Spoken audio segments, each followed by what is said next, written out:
just because a player's not a household name doesn't mean we can't make him a household name. Hello, everybody. How's it going? This is Ray Rauth coming to you with another edition of Sportscaster News. And there's only two of us for this afternoon session. And I'm sure our boy Joe will be with us later, but I want to introduce my partner in crime, Lawrence Owen. What's going on? And we are here with some more stuff. And today we're going to be talking about somebody near and dear to my heart, former New England Patriot, Rob Gronkowski. But we're going to be talking about, we're not talking about 2010, 2012 Rob Gronkowski. We're talking about 2020 Rob Gronkowski. And there's some people questioning whether or not Gronkowski is more of a risk than he is to help the Tampa Bay Buccaneers. Before we get into it, Lawrence, I'm going to take the next 45 minutes, if you may, just to go over his injury history really quickly with you. Mm-hmm. Even prior to coming into the NFL in 2019, he missed the season or the end of the season with a herniated disc in his back. 2012, he had a high ankle sprain. 2012, he pulled his hip. 2012, he fractured his forearm. In 2013, he fractured his forearm again. In 2013, he fractured his back. In 2013, he had an ACL and an MCL tear, as well as a concussion, all on the same play. In 2015, he had a knee strain, which was a grade 1. In 2016, he had a thigh hamstring pull, grade 1. In 2016, he had a chest/lung bruise. In 2017, he had a leg thigh bruise. In 2018, he had a concussion. In 2018, he had a lower lumbar sprain. And in 2018, again, he got another lower lumbar sprain.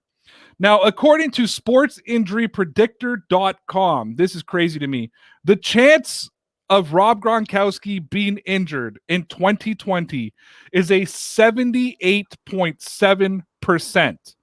They're predicting a 9.2% chance of injury per game. They are predicting that he misses a minimum of 3.5 games this season. And they have him as a durability of 2. Now, obviously, for me, that could lead to us making speculation. But let me read to you what one GM told the reporter. He said, quote, "Was he just beaten down at the end of the 2018 season, and after a year off, he'll come back refreshed for a final run? Sure, I guess that's possible. Tampa Bay better hope so, or they just wasted $9 million. What he showed in 2018, that's not worth it." Lawrence, that is from an NFL general manager.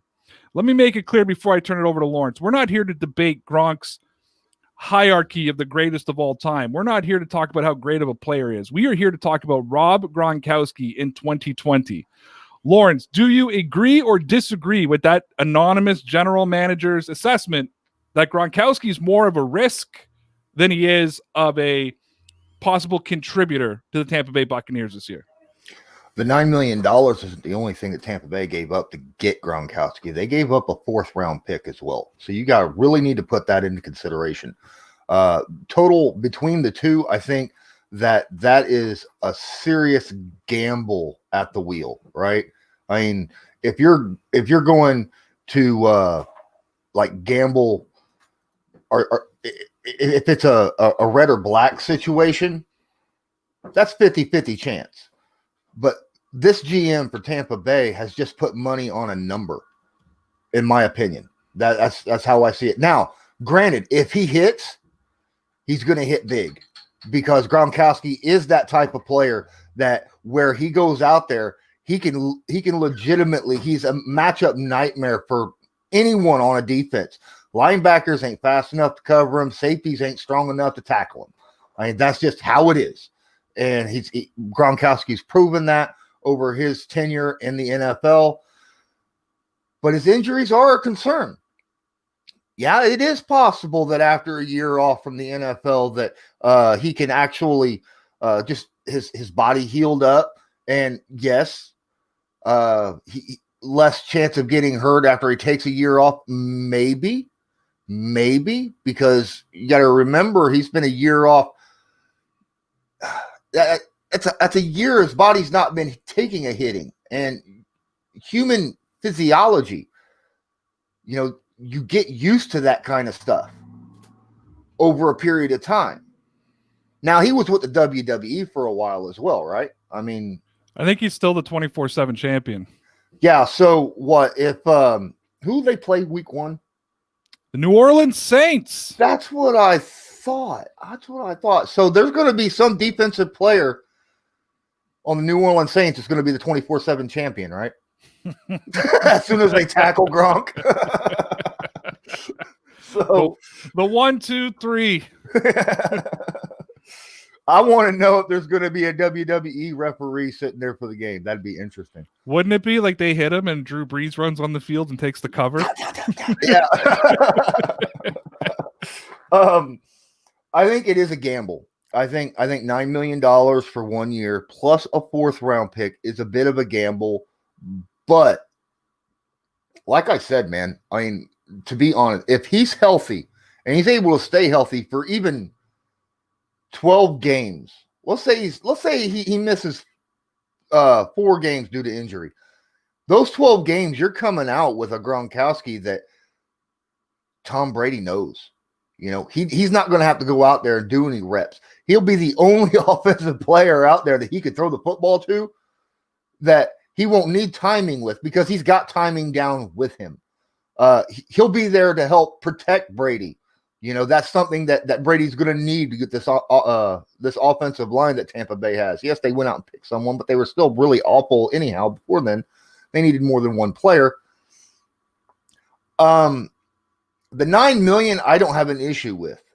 That 4th round pick, though, man, that's a long-term player that you're replacing to have very, very short-term production from one other player. Yeah. So I agree and disagree with a couple of the points that you made, but I'm mostly on the same page as you. I love that you brought up the blocking standpoint, because by the time they signed Rob Gronkowski and spent the $9 million, there wasn't a $9 million offensive lineman available to come in and protect Tom Brady. So it's not like that money is going to go to waste in the sense of we could have spent it somewhere else. Gronk came late into the offseason. The big free agents were already gone. I understand what you mean about the 4th round draft pick, but I also think that Tampa Bay is looking at this situation as a win now. OJ Howard is going to be a free agent, I believe, after this season, probably demand big money. How long can you have Goodwin and Evans on the same team with a $60 million quarterback? I think that this is a win now for them. I think not just the familiarity with Rob Gronkowski for Tom Brady, but I also think that his blocking presence is going to be just as big. Now, a lot of Patriot fans, myself included, will tell you that we saw a shell of Gronkowski in 2018. In 2017, he was Gronk, 69 receptions, 1,084 yards, 8 touchdowns, which was a little bit lower than his regular, considering he's had 10 touchdown years. He's had multiple double-digit touchdown years. But 8 touchdowns, he had a long of 53, averaging 15.7 yards per reception. That's a Gronkowski type of season. 2018, he played almost a full season. I think he missed 1 game due to injury, but he was injured the rest of the season. 47 receptions, 682 yards, an average of only 14.5 yards per reception, and only 3 touchdowns. I mean, Gronk is a red zone ball-eating machine, and he only walked away with 3 touchdowns. That being said, we always knew that Gronk could block, but we saw another side of Rob Gronkowski in 2018. And when you talk about the Patriots running game that exploded near the end of the season and into the playoffs, when Sony Michel was just running down the throats of the Chargers and the Chiefs. Yeah, James Devlin, the fullback, had a lot to do with that. The offensive line, traditional offensive lineman, had a lot to do with that. But Gronkowski was a blocking machine. So at this point, I don't see this as a risk, because this isn't New England. And this is what I think people are comparing Rob Gronkowski of the New England Patriots to Rob Gronkowski of the Tampa Bay Buccaneers. If they didn't sign Gronk or make the trade for Gronk, they would still be the same favorites they are today. They would still, that wouldn't at all change. Brady would still be throwing to a team full of weapons. Gronkowski was sort of the icing on the cake. Like, this was the push us over the edge type of deal.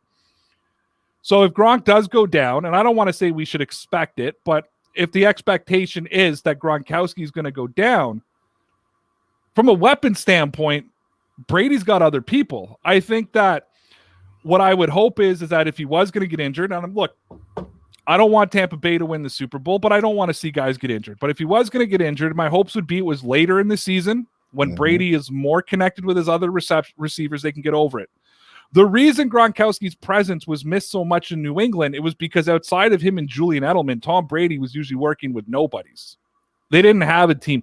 Even guys, fan favorites like Danny Amendola in New England, he's just a guy. He's not a game changer. And I wouldn't even consider Julian Edelman a game changer. Julian Edelman is, he comes up with big catches like the catch in Super Bowl 51, but Edelman is a consistent, solid, steady guy. But there's not a lot of times that Edelman's going to get you 50 yards on a play, throw stiff arm 6 guys down, drag half a team behind him, as the Washington Redskins playing against Gronk. And that's what you had with Gronk.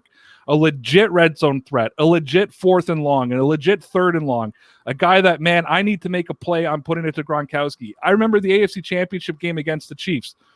And Tony Romo just kept saying, you got to give the ball to Gronk. Now's the time. I know he's not the player he was last year, but he's your best player. Now's the time to do it. With Gronk down, the Patriots are a completely different team. With Gronk down in Tampa Bay, it's not the same thing. So I respect whatever this GM's saying. I get it. But when you're in a win-now situation, what's $9 million? What's a 4th rounder? And again, it's a game of roulette with him. And if they hit, they're going to hit big. Yeah, that's exactly the way I feel. And like you said, he's had a year off now, so his body's more healthy. And he should, barring something crazy, should be able to play at a more higher level than what he has the last couple years that he did play, because he is fully healthy.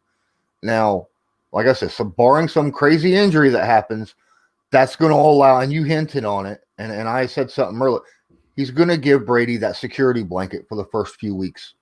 That's exactly what his biggest specialty, besides obviously run blocking. But, and even then, the security blanket can be considered part of run blocking, right? But he gets in a situation where his timing ain't down with his receivers and stuff. Gronk's there, he has that mental connection with Brady where he'd be like, oh crap, he's in trouble, turn around, find this open spot in the zone or whatnot, bam, got him a first down. He didn't have to throw the football away or eat that sack. Absolutely. And I think the other thing too, and we talked about this on our show last night with Joe, we talked about just the presence of people, right? We talked about going to Heinz Field and playing the Steelers and the confidence they have, going to Gillette Stadium and playing the Patriots with or without Tom Brady. There's a bit of fear about walking into Gillette Stadium. When Gronk is on the field, people have to pay attention. You can't just say, hey, he's not the same Gronk he always was, and leave him on one-on-one with a linebacker, because he is going to kill you and destroy you the entire game. And I think the security blanket is perfect. It draws attention. I actually expect, let's talk a little bit about expectations. We all know that Tom Brady likes to use the tight end. Bruce Arians may want him to throw 50 yards to Mike Evans every play. Trust me, running backs and tight ends are going to get fed. O.J. Howard on a contract year, you could not have asked for a better time to have Tom Brady come in, because he's going to make you look like a superstar. But it's actually going to be Gronk that makes you look like a superstar because of the attention that he is going to demand. O.J. Howard's going to find himself in a lot of favorable matchups. He's going to find himself in a position to actually be the Gronk of Tampa Bay, because Gronk is taking away so much on the other side. And OJ's not even the only tight end they have on the team. They have a solid list of tight ends. And I think Gronkowski, and I think with having the depth they have, you also don't have to play Gronk every play. He doesn't have to play 80% of the plays. You can use him in sparing situations. And an injured Gronk, a beat-up Gronk, an old Gronk, whatever you want to call it, do you want to cover Gronkowski in the red zone? I mean, you know what I mean? Even if he got out of his walker just to play the red zone plays, I'm terrified of having to cover. You are now putting one of your best safeties on him. You're not putting just anybody. You're putting one of your better coverage guys on Gronk, which is going to leave somebody else open. So Gronkowski may not walk away with 10 touchdowns this year, but he could be responsible for an additional 10 that won't show up on the stat sheet. Well, also, you got to remember, Gronk's not that kind of guy who takes plays off. I mean, this kid, he goes out there and he puts 100% of himself into every single play. And you sit there, you go back and you listed off all those injuries, and you've seen him with so many different types of braces on him while he's playing the game of football, and it didn't matter. You had like 3-inch thick black padding goes all the way across his arm and stuff while he was playing.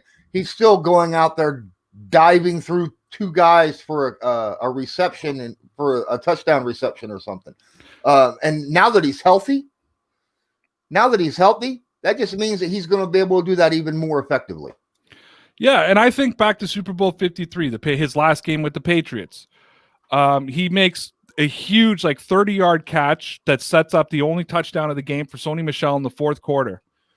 What's more impressive about that catch to me now than it was at the time, and it was a great catch, it was one where he went to the floor, he rolled, just a phenomenal, 50-50 ball that he just jumped up and won. An impressive catch. What impresses me more is he had taken a hit that game that had given him such a contusion on his leg.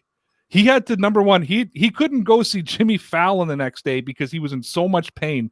He couldn't sleep that night. He was crying. His leg hurt so much, literally in tears. And yet that guy goes up through that pain and makes those kind of catches. So, yeah, he always when he's on the field and those endorphins, adrenaline starts running. And don't forget, he's now allowed to use his CED and THC stuff to work on his things. We may see a very, very different Gronkowski than we saw in 2018. And even if he's not, he's again a presence on the field that's going to draw attentions from the other defender, from the other team. Oh yeah, definitely. I'm actually kind of excited. I think that he'll probably be early on. He's going to draw a lot of attention. Now, depending upon how Brady and Arians run this offense, is depending upon how long that attention lasts on him. Because, if he's out there and he's getting the double teams and you're seeing O.J. Howard catching the football every three passes, because that's where he's throwing it to. Every 3 times he throws, he's throwing it to O.J., but Gronk gets maybe 2 or 3 targets in the first game against the Saints or something. You might see someone kind of flip on the next game and be like, well, we got to pay attention to O.J. Howard now. And then that's the game where Gronkowski eats you up, on the next one. Well, and that's the fear about Tampa Bay in general. So then, okay, if you take away the tight ends and running backs, you're going to get burnt with Goodwin or with Godwin and Evans. Like, you can't win when trying to cover that team. I think that when you look at the Tampa Bay Buccaneers, you have to try to outscore them. You got to hope Tom Brady can't throw the ball, one time and miss a play, because they're going to score points, and I think we've all agreed on that. They're going to score points. We worry about that defense, and it's going to come down to can Brady keep playing at high levels throughout a whole game? Does he get tired in the third or fourth? Does his arm start getting tired? Can he take that 50-yard shot in the fourth quarter that he needs to make, that Bruce Arians is going to want him to make, without throwing an interception? Yeah. And I'm not bashing Tom Brady. I know I've been getting a lot of hate from Patriot fans lately because they think I'm on this Tom Brady bashing streak. I'm just trying to be realistic with everybody. Tom Brady is 43 years old. I'm 33. He's 10 years older than me. And I can tell you, I get a lot more tired than now. I'm a lot fatter and out of shape than Tom Brady is, but I get tired. I'm not. And the other thing about it too, whether it's Gronk or Brady, and Lawrence, I'm sure you can contest to this. When I used to fall down in my early 20s, I just popped back up and kept going. When I fall down now, I lie down for a bit. It takes me a while to get moving again, and it hurts for a long time. I am Tom Brady's age. So, yes, I know exactly what you mean. This time last year, I fell down my stairs, and under normal circumstances, back 20 years ago, like you said, I would have just jumped up. I was getting ready for work, and foot slipped, went right down my stairs. When I was 23, I would have got up, shook myself off, got dressed. No. I laid there for quite some time, saying a few choice words for about 10, 15 minutes. And then I got up and done stuff, and then that night I paid for it, and I had to call off work for like 2 days because my muscles hurt too much. So and life gets to you. And I think about the Gronks who have been through a lot of these injuries. You know, back in my prime, in my days when I was in shape, when I was working out, when I was going to the gym, when I wasn't the blubbery self I was today. I was at this point in time in my life, I was a correctional officer, so I was keeping myself in good shape.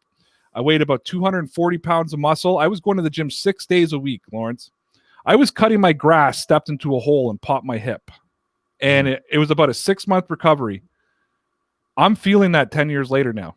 You know, 10 years later, now I'm starting to feel the aftermath of that hip injury. And there's certain actions and movements I do, and I look like an old man because I got to stop and grab my hip and kind of bend over a little bit.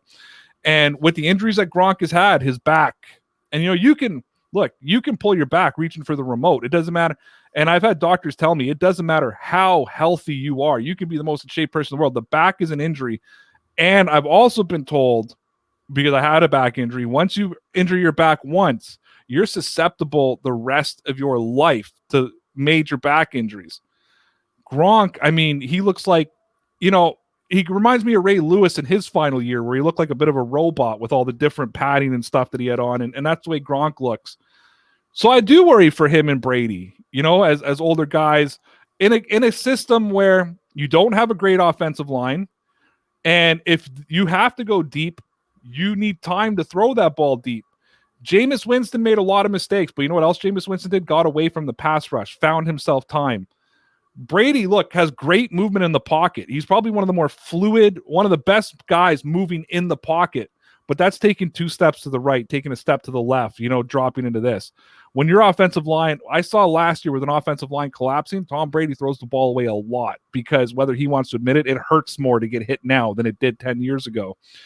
And that's where I think Gronk can be that guy, because there's those little 3-yard outposts where you can just throw it 10 feet in the air, Gronk go up and get it. But how many hits can Gronk take like that before it starts to wear down on him? Well, maybe O.J. Howard can pull some stuff off like that, you know, maybe kind of help him out a little bit. I'm not expecting Godwin and Evans in order to, you know, I mean, obviously they've played football long enough, both those receivers, where they know that, yes, you're going to go out on routes, but once you hit a certain time in your route, it should be ingrained, since you've been playing wide receiver so long and the ball hasn't been thrown yet. There's a timer in their heads too, right? They know the quarterback's got to get that ball out. It's time to run back towards the quarterback, straight towards him.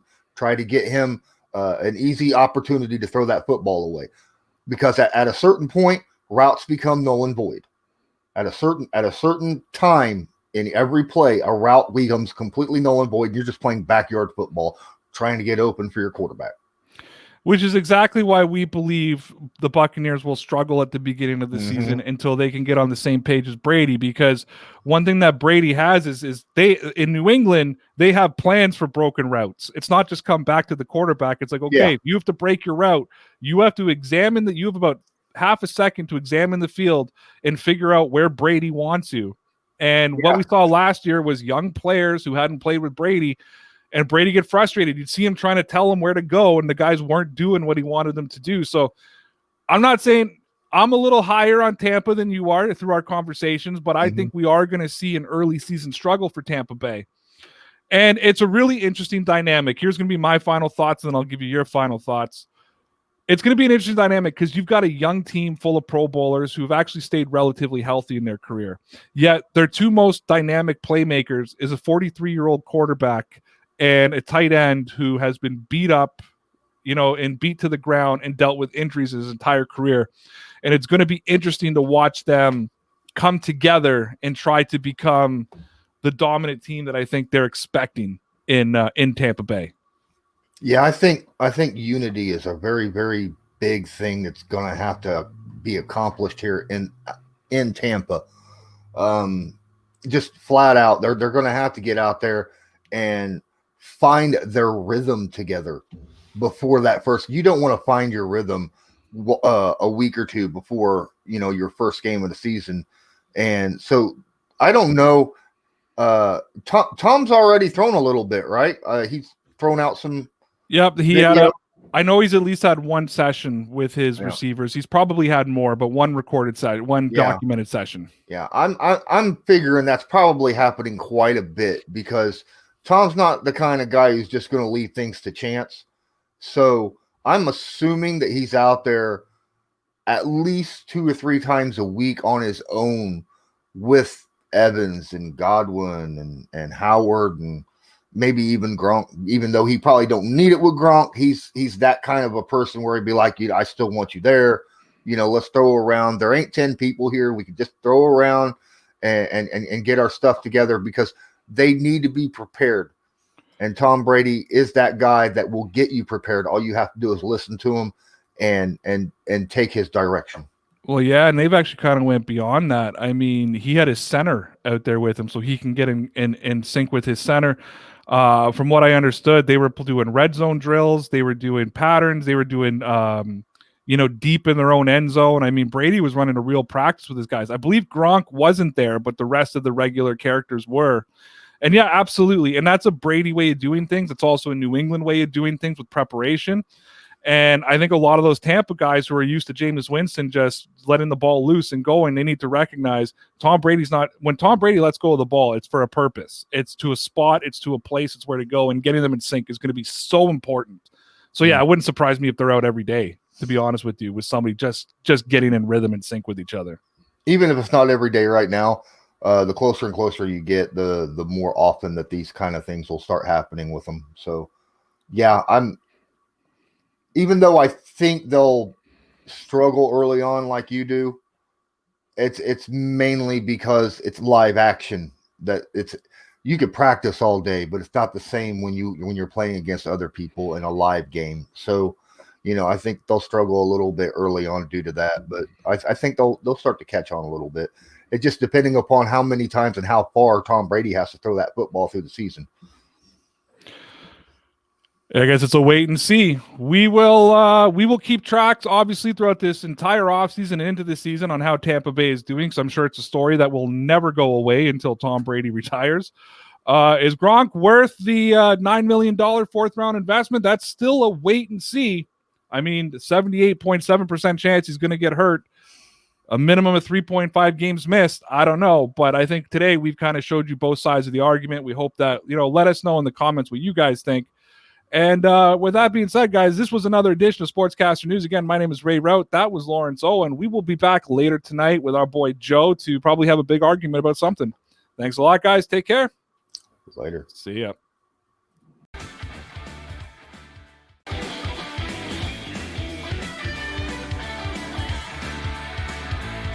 Just because a player's not a household name doesn't mean we can't make him a household name.